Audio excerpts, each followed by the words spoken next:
Traición sin nombre de Bárbara Cartland, capítulo 6. Los brezos detenían el avance de Leona. Mientras ascendía la colina, parecía que intentaban evitar que escapara, atorando su vestido e impidiéndole avanzar, así que cada momento su pánico se incrementaba. Con frecuencia volvía la vista atrás por sobre su hombro, y a la luz de la luna el castillo le parecía más sombrío que nunca. La oscuridad del valle era amenazadora, y a cada segundo esperaba escuchar gritos y descubrir que la perseguían. Su vestido se atoró en una rama, y al tirar de él escuchó cómo se rasgaba. Era tal su desesperación por escapar que se puso el primer vestido que sacó del guardarropa. Descubrió que vestía uno que ella misma se había confeccionado en batista color de rosa, y el más inadecuado para caminar por los páramos. Pero al menos no tenía las amplias crinolinas con varillas de ballena que le habrían estorbado aún más. Tomó un chal de lana de un cajón y, sin arreglarse el cabello que caía suelto a su espalda, se acercó a la puerta del dormitorio y contuvo el aliento para escuchar. ¿Cómo asegurarse de que el marqués ya no estaba en el corredor? Tal vez aguardando que ella apareciera. Pero no se escuchaba nada, y después de unos minutos, con mucha cautela, Leona descorrió el cerrojo y atisbó hacia el exterior. A la luz de algunas velas aún encendidas pudo ver que no había nadie, y de puntillas se dirigió hacia la parte principal del castillo. Sabía que era un absurdo intentar salir por la puerta principal, así que se dirigió hacia otra que tenía acceso al jardín. Ya afuera, corrió lo más rápido que pudo hasta cruzar el césped y ocultarse entre los arbustos de rododendros. Atravesó el jardín, saltó la cerca y se halló en los páramos. Se movía a tal velocidad que estaba a punto de perder el aliento, y el ascenso por la colina la hacía casi desfallecer. Pero la arrastraba el pánico de ser capturada y conducida una vez más al castillo sin esperanza de escapar. Subió sin descansar hacia el montículo de piedras. Solo pensaba en alejarse. Ni siquiera recordaba que Lord Strathclyde había traicionado su amor.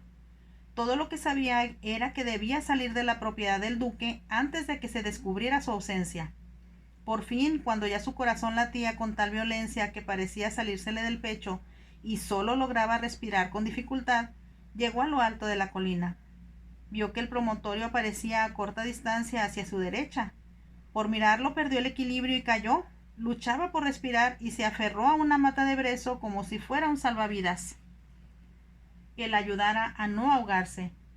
Durante unos minutos no pudo recobrar la respiración ni continuar adelante, hasta que, en un esfuerzo sobrenatural, se obligó a ponerse de pie y continuó su camino. Ahora ya sabía hacia dónde se dirigía. Solo había un refugio donde se encontraría a salvo. Se apresuró a descender hacia el fondo, y antes de llegar a él escuchó el ruido de la cascada que, al deslizarse sobre las rocas y el agua, resplandeció plateada sobre la luz, bajo la luz de la luna. «Estoy a salvo», exclamó. «Estoy a salvo». Se detuvo un momento para mirar la cascada. Sabía que una vez estando detrás del velo de agua, se mantendría segura y oculta en la cueva que diera asilo a los Macaen. Recordó que casi nadie conocía su existencia.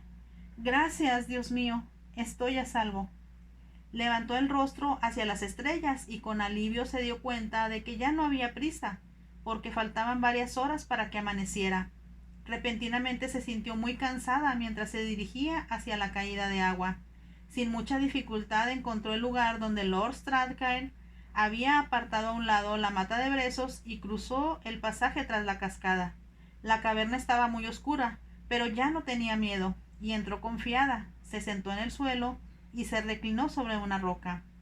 Estiró las piernas para darse cuenta de que sus medias estaban hechas trizas y el borde de su vestido totalmente rasgado, pero carecía de importancia, como también que sus piernas tuvieran arañazos y sangraran. «Logré escapar», murmuró, y recordó el horror que sintiera cuando el marqués pretendió entrar en su dormitorio, y tembló nuevamente. «Ahora debo planear lo que haré», se dijo, pero le resultaba difícil pensar con coherencia.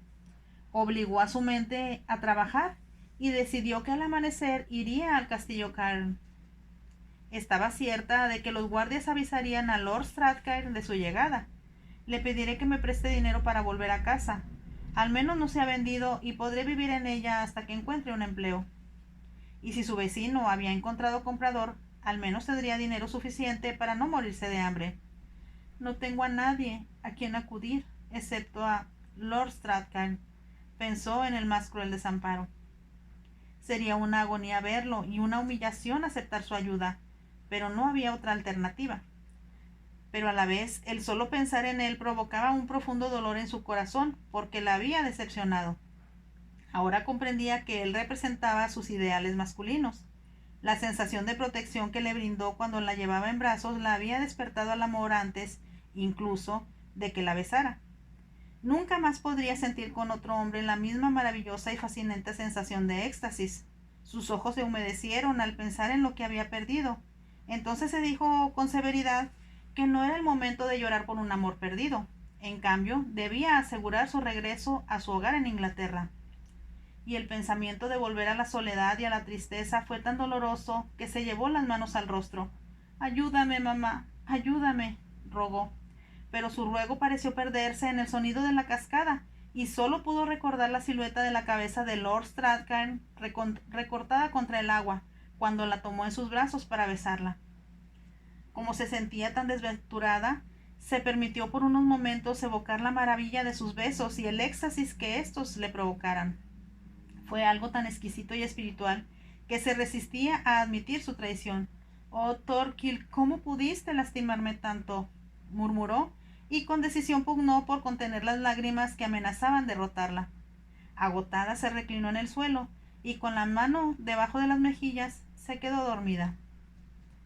«Mi amor, ¿qué sucedió? ¿Por qué estás aquí?», escuchó Leona que decía una voz. Era increíble, pero Lord Strathclyde aparecía a su lado y la tomaba en sus brazos. Durante un segundo solo sintió una dicha salvaje e irresistible de que estuviera con ella y la tocara. Casi no podía creerlo cuando al amanecer me despertaron para decirme que uno de los cazadores que perseguía a una zorra durante la noche te había visto cruzar la división. Con un esfuerzo, Leona evadió la protección de sus brazos e intentó zafarse de ellos. Me escondía. ¿Por qué? ¿De quién? Lord Strathclyde bajó la vista y vio sus medias rotas y sus piernas con sangre. Te hiciste daño. Tenía que escapar, y este era el único lugar en donde podía esconderme. Cuéntame lo que sucedió. Leona ocupó el rostro en el hombro de él mientras buscaba palabras y trataba de dominarse, ya que el terror de la noche anterior renacía en ella. El duque quiere que me case con su hijo, pero no es normal. Es un retrasado mental. Dios mío. Lord Strathclyde la apretó tan fuerte que casi no la dejaba respirar. ¿Es posible que el duque concibiera tal plan?, preguntó. Conocí al marqués y después pretendió entrar en mi dormitorio. Sintió que Lord Strathclyde se ponía rígido y añadió con rapidez: pero la puerta estaba con el cerrojo puesto, y cuando se fue me escapé y llegué hasta aquí. Gracias a Dios que lo hiciste. Te llevaré a mi casa. Preciosa mía, estás helada. Solícito la cubrió con el chal que llevaba Leona, y por primera vez ella sintió que la caverna estaba muy fría y húmeda. No obstante, había estado demasiado ensimismada para percatarse de ello antes, y solo hasta ese momento en que la luz se filtraba a través de la cascada podía ver que las paredes de la caverna estaban cubiertas por la humedad. Lord Strathclyde la ayudó a incorporarse. En cuanto lleguemos al castillo, le dijo, tomarás un baño caliente y una bebida tibia, y no pienses más en lo que dejaste atrás.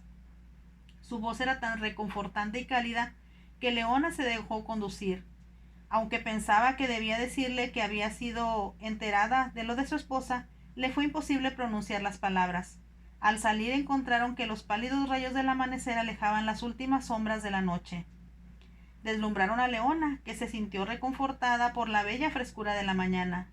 Lord Strathclyde le rodeó los hombros con el brazo para conducirla hacia donde su caballo esperaba. Y después de avanzar unos pasos se detuvieron de pronto y Leona lanzó una exclamación ahogada. Junto al caballo de Lord Strathclyde se encontraban 5 hombres altos y barbudos, con el atuendo distintivo de los Macarn. Leona advirtió que eran hombres que el duque había enviado en su busca. Aunque nadie la hubiera visto subir la colina, el duque debió suponer que se dirigía hacia Strathclyde. Como para tranquilizarla, Lord Strathclyde Apretó el brazo mientras preguntaba: ¿Qué desean? Su señoría nos ordenó buscar a la señorita y llevarla de regreso al castillo. Llevaré a la señorita Grenville a mi casa. Debemos cumplir nuestras órdenes, milord. Se produjo un incómodo silencio y Leona comprendió que Lord Strathclyde reflexionaba qué oportunidad tendría de oponerse a 5 hombres armados y resueltos. Antes de que pudieran hablar, se escuchó un sonido, y al volverse Leona vio que otro hombre se acercaba llevando de la rienda a un caballo con silla de montar femenina. Comprendió que el duque había estado seguro de que sus hombres la encontrarían para devolverla al castillo. Tuvo el súbito temor de que Lord Strathclyde hiciera algo arriesgado y rápidamente dijo en un susurro: «Debo ir con ellos. Creo que no tenemos otra alternativa, pero iremos juntos». Él notó la mirada de alivio de ella, y en cuanto el caballo llegó junto a ellos, la alzó para ponerla sobre la silla. «Trata de no sentir miedo. Yo te cuidaré». El corazón de Leona dio un vuelco de alegría. Recordó que sería imposible que la protegiera en realidad, ya que no podía ofrecerle matrimonio. Podía intentar oponerse al plan del duque, discutir que no podía obligarla a casarse con una normal. Sin embargo, el duque tenía el as en la mano. «Funge como mi tutor», se dijo, «y Thorkild es solo un extraño, un hombre sin ningún derecho sobre mí». Y sin embargo, algo en su interior le decía que debía confiar en él. Su amor la obligaba a no poder pensar de otra manera. Sin importarle su pasado, lo amaba desesperadamente. Mientras iniciaban el largo descenso de regreso hacia el castillo, Leona se preguntó si el duque los observaría desde alguna ventana. Satisfecho de su triunfo y seguro de que ya no podría desafiarlo. El mayordomo y otros sirvientes los esperaban en la puerta. Miró con sorpresa a Lord Strathclyde, pero sin decir nada los condujo por el vestíbulo y subió por la escalera. Lord Strathclyde tomó la mano de Leona entre las suyas y la apretó con firmeza. «Todo está bien, mi amor», le susurró para que nadie escuchara. «No temas, sabes que te protegeré». Ella intentó contestarle, pero su voz se ahogó en la garganta y sus labios estaban secos. De pronto pensó lo extraña que se veía en su vestido delgado, cuyo color, según opinión de su madre, la hacía parecer un botón de rosa. El mayordomo anunció: «La señorita Grenville y Lord Strathclyde, su señoría».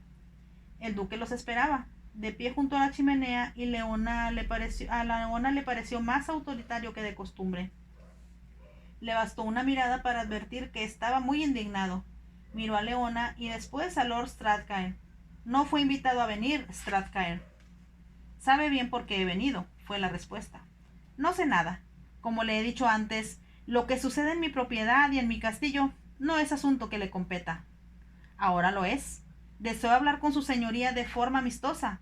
Sugiero que por un momento olvidemos nuestros desacuerdos pasados para tratar el asunto que nos concierne al presente.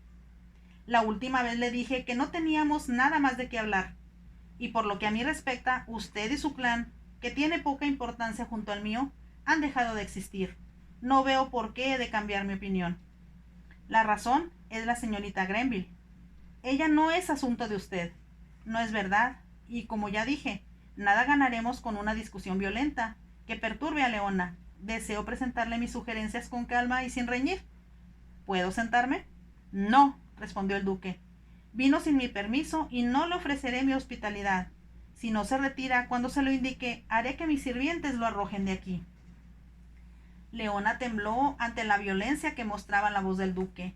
Lord Strathclyde, al notar su agitación, le soltó el brazo y se acercó al duque. Intentó hablar sensatamente con su señoría. ¿Por qué no escucha lo que tengo que decirle?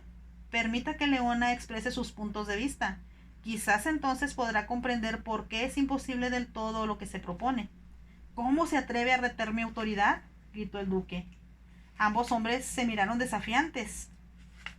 Cuando Leona escuchó un movimiento detrás de ella, pensó que sería un sirviente y volvió la cabeza, pero al ver quién se le acercaba lanzó un grito e instintivamente extendió la mano hacia Lord Strathclyde, pero ya era demasiado tarde. El marqués había entrado en la habitación tan silenciosamente que nadie lo notó hasta que llegó junto a Leona. «Leona, bonita, Leona». La tomó en brazos y mientras ella gritaba se la llevó. Tanto Lord Strathclyde como el duque Se adelantaron hacia él, pero el marqués corrió y abandonó la habitación.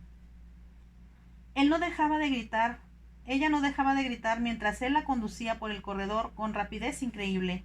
La apretó tan fuerte con los brazos que apenas la dejaba respirar, por lo que ya no podía ni gritar. Leona trató de debatirse, pero los brazos de él eran como barras de acero, y pensó que su locura le daba una fuerza diabólica. Llegaron al final del corredor. Se escucharon tras ellos voces y hombres que corrían. El marqués abrió la puerta de la torre y empezó a subir por la escalera, mientras ella continuaba sus esfuerzos por zafarse, pero sin conseguirlo. Llegaron a lo alto.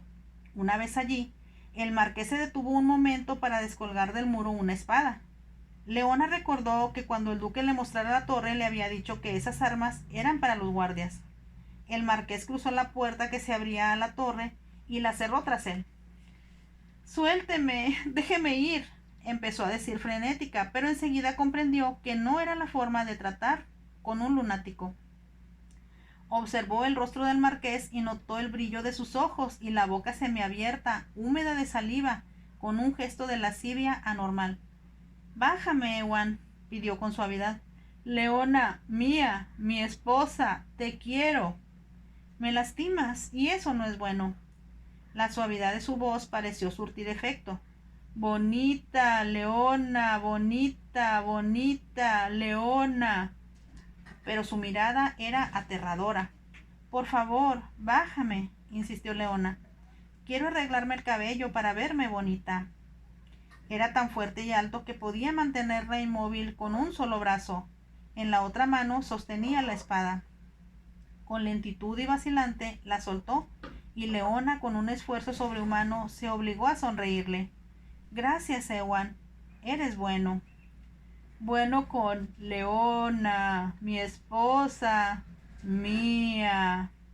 Ella intentó alejarse un poco de él, temerosa de hacer algo que lo molestara y la apresara nuevamente, y mientras la miraba con una expresión que ella no quiso interpretar, la puerta de la torre se abrió de un golpe. Fue el duque quien apareció en ella. «Ven aquí enseguida, Ewan», ordenó. «¿Me oyes? Ven aquí». El marqués volvió la cabeza y Leona pensó, con una sensación de alivio, que obedecería al llamado del duque. Pero dio un paso hacia adelante y con un rápido movimiento hundió la espada en el pecho de su padre. El duque no gritó, pero su boca se abrió cuando el impacto lo hizo caer hacia atrás y se escuchó el ruido de su cuerpo al rodar por la escalera. El marqués rió y cerró de nuevo la puerta de la torre. Leona apenas podía creer lo que había presenciado. El horror de la espada al penetrar en el pecho del duque, la sangre que podía ver en la hoja y la forma en que el viejo cayera por la escalera era demasiado espantoso para creer que había sucedido en realidad. Y mientras se llevaba las manos a las mejillas y miraba horrorizada al marqués, éste corrió el pesado cerrojo de hierro sobre la puerta. «Solo, estoy solo con Leona, bonita», exclamó feliz. La mirada que tenía la asustó más que cualquier otra experiencia que le descubriera antes. Ella trató de pensar con lógica, pero le era imposible. Miró la sangre en la espada y sintió que iba a desmayarse. «Tira la espada, Ewan, tírala», suplicó. «Es fea, tírala». Él pareció comprender porque contestó: «Fea, muy fea, para Leona, bonita. Sí, es fea». Pareció que deseaba complacerla, porque se acercó a las almenas para asomarse hacia el patio que había abajo. Leona no se movió, pero escuchó voces y reconoció la del doctor Bronson. «Baje, señor, quiero hablar con usted», le gritó. «Es hora de que desayune. Venga y desayunaremos juntos». Leona se aproximó a las almenas. A enorme distancia hacia abajo, porque la torre era muy alta, alcanzó a ver al doctor Bronson y a varios sirvientes, entre ellos el mayordomo.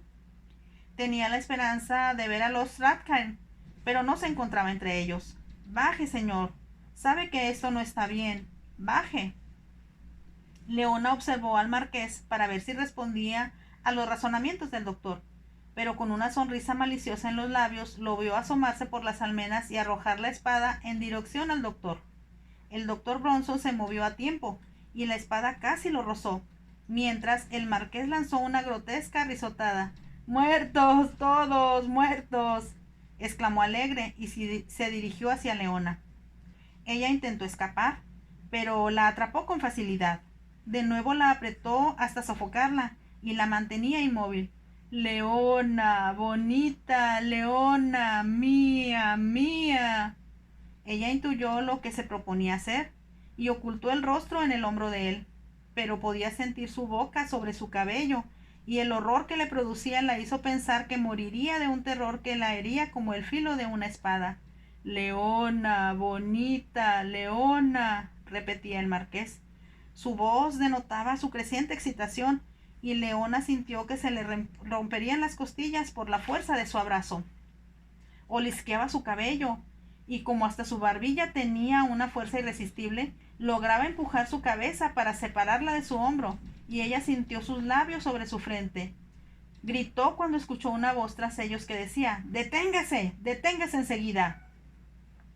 La voz era tan autoritaria que el marqués aflojó su abrazo, y al volver la cabeza, y Leona pudo ver que Lord Strathclyde saltaba sobre las almenas. Comprendió que debía haber escalado la torre y el peligro mortal que eso significaba, pero ya estaba a salvo y se dirigía hacia ellos. Leona sintió como el marqués tensaba sus músculos.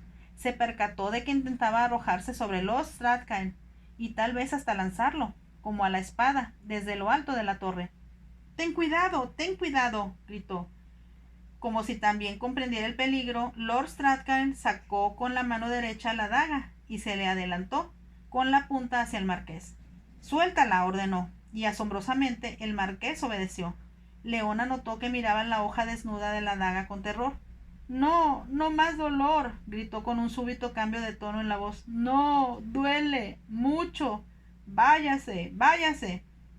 Sin dejar de apuntarle con la daga, Lord Strathclyde se acercó con lentitud hasta que, con un movimiento convulsivo, Leona estiró la mano y se asió a la de él, que tenía libre, mientras el marqués retrocedió con los ojos fijos, como hipnotizado por la hoja de la daga que relucía a la luz del sol. Retrocedió unos pasos, y justo cuando Lord Strathclyde se dio cuenta de lo que sucedía y bajaba la punta de la daga, el marqués llegó a la orilla de la torre. Se inclinaba hacia atrás y se encontraba en un lugar donde el parapeto era bajo. Su pie debió tropezar, o tal vez fue su peso excesivo lo que le hizo perder el equilibrio. El caso es que, horrorizada, Leona vio que caía hacia atrás. Agitó los brazos y por un momento pareció quedar suspendido como un ave gigantesca. Enseguida se perdió de vista. No pudo gritar ni respirar siquiera. Leona sintió que el mundo se oscurecía. Cuando recobró el conocimiento, la llevaban unos brazos que le brindaban una profunda sensación de seguridad y alegría. Por un momento nada pudo recordar, excepto que estaba donde deseaba estar. Pero, al llegar al último peldaño de la torre, vio los muros del corredor y escuchó voces y pisadas que se acercaban a la carrera. «¡Brandy!», ordenó Lord Strathclyde, y ciñándola a su pecho la condujo hacia el salón y la depositó con cuidado sobre un sofá. Iba a soltarla, pero ella se aferró a él. «Todo está bien, mi amor, ya terminó». Ella murmuró algo incoherente, y él se arrodilló junto al sofá para abrazarla, mientras le acariciaba el cabello. «Estás a salvo», la tranquilizó. Cuando le entregaron el brandy, le aproximó la copa a los labios. «Bébelo, mi amor». Al hacerlo, ella recordó cuando el duque se lo diera la noche anterior. Sintió que su espíritu combativo revivía y preguntó: «¿Ha muerto el duque?». El mayordomo fue quien respondió: «Me temo que no solo fue por la herida del pecho. Su señoría rodó por los peldaños de piedra». Leona intentó reprimir la sensación de alivio. Al recordar la escena cuando su hijo lo hiriera, se preguntó si su vida podría ser normal después de los terribles acontecimientos. Como si adivinara lo que sentía, Lord Strathclyde preguntó: «¿Te sientes bastante bien como para que te lleve de aquí? Tengo la idea de que no quieres permanecer en este lugar por más tiempo. Por favor, llévame», suplicó Leona. Él se incorporó. «Me llevaré a la señorita Grenville al castillo Cairn», informó al mayordomo. «Iré a caballo, a través del páramo, porque es más rápido. Haga que empaquen todo lo que posea y envíenmelo enseguida». «Así se hará, milord». Era notorio el tono respetuoso de la voz del mayordomo. Lord Strathclyde se inclinó, levantó en brazos a Leona y la bajó al vestíbulo. Ella cerró los ojos, no solo porque no deseaba ver nunca más el castillo Arnes, sino también por temor a lo que pudiera ver. Tal vez el cadáver del duque o el de su hijo. Sin hablar, Lord Strathclyde la colocó en su caballo como la primera vez. Mientras se alejaban, el mayordomo y los demás sirvientes los observaron en silencio. Lord Strathclyde tomó el rumbo de los páramos. Cuando Leona sintió que ya no caía sobre ellos la sombra del castillo, levantó la cabeza para mirarlo. Subían con lentitud hacia la cima de la colina y casi llegaban a ella cuando preguntó: ¿Cómo pudiste escalar la torre? Te dije que te protegería. Así tuviera que escalar hasta el cielo o descender hasta las entrañas de la tierra. Fue muy peligroso, pero estoy a salvo, mi amor, y tú también. Después de un silencio y con voz muy baja, Leona dijo: Esta mañana iba a tu castillo a pedirte que me prestaras dinero para volver a mi casa. ¿Eso es lo que deseas hacer? No puedo hacer otra cosa. Yo pensé que podíamos casarnos esta misma noche. La sintió ponerse rígida. El duque me dijo que eras casado. ¿Y le creíste? Dijo que tu esposa era una actriz. Pensé que me amabas. Y te amo, pero debiste tener más confianza en mí. Ella contuvo el aliento. Algo glorioso y sublime disipaba la infelicidad que mantuviera oprimido su corazón. ¿No es verdad?, preguntó con los ojos hacia él. Creí que confiabas en mí. Deseaba hacerlo, pero no me pediste que me casara contigo. Pensé que comprenderías que no había ninguna otra posibilidad para nosotros. Así que el duque mintió. Su mentira, como muchas, tenía cierta parte de verdad, y de haber adivinado que el pasado surgiría para lastimarte, te lo habría dicho antes. Hizo una pausa para mirarla. ¿Te lastimó? Pensé que todo aquello en lo que yo creía se destruía tarde o temprano, murmuró ella. Yo habría sentido lo mismo. Deseaba creer en tu amor, pero el duque se mostró tan seguro y yo pensé que tal vez no me habías pedido que me casara contigo porque no podías hacerlo. Desde el momento que te vi supe que me pertenecías y que eras a quien esperaba. Debí decirte la primera noche, cuando cenamos juntos, lo que significabas para mí, pero tuve miedo. ¿Miedo?, preguntó Leona intrigada.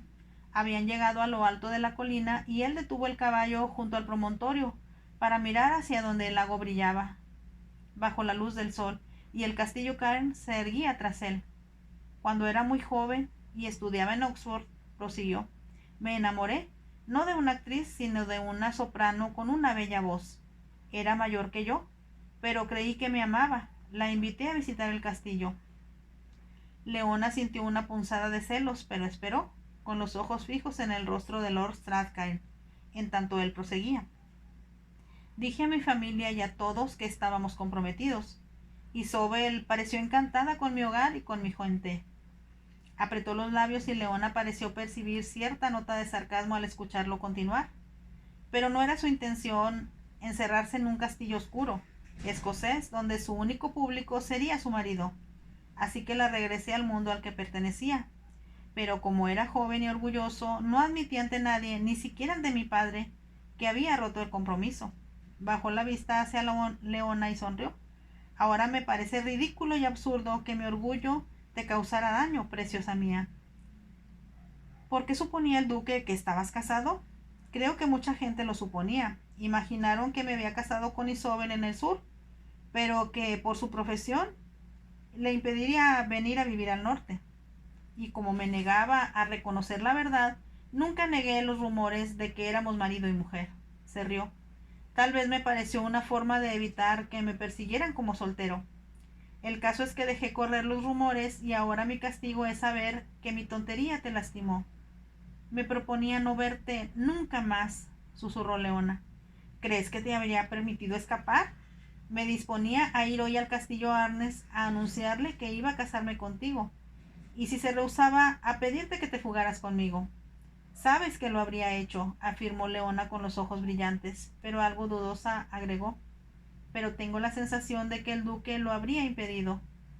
Ya no podrá hacerlo. Nos casaremos esta noche y nada ni nadie podrá interponerse entre nosotros. ¿Estás seguro de quererme como esposa? Él la miró y ella sintió estremecerse al notar el fuego en sus ojos. Los labios de él descendieron hacia los suyos y volvieron a brotar el éxtasis y el embeleso que sintiera cuando la besó por primera vez en la caverna. Fin del capítulo 6 de la novela Traición sin nombre de Bárbara Cartland. Si te gustó, por favor dame like y también no olvides suscribirte a mi canal para apoyarme. Gracias.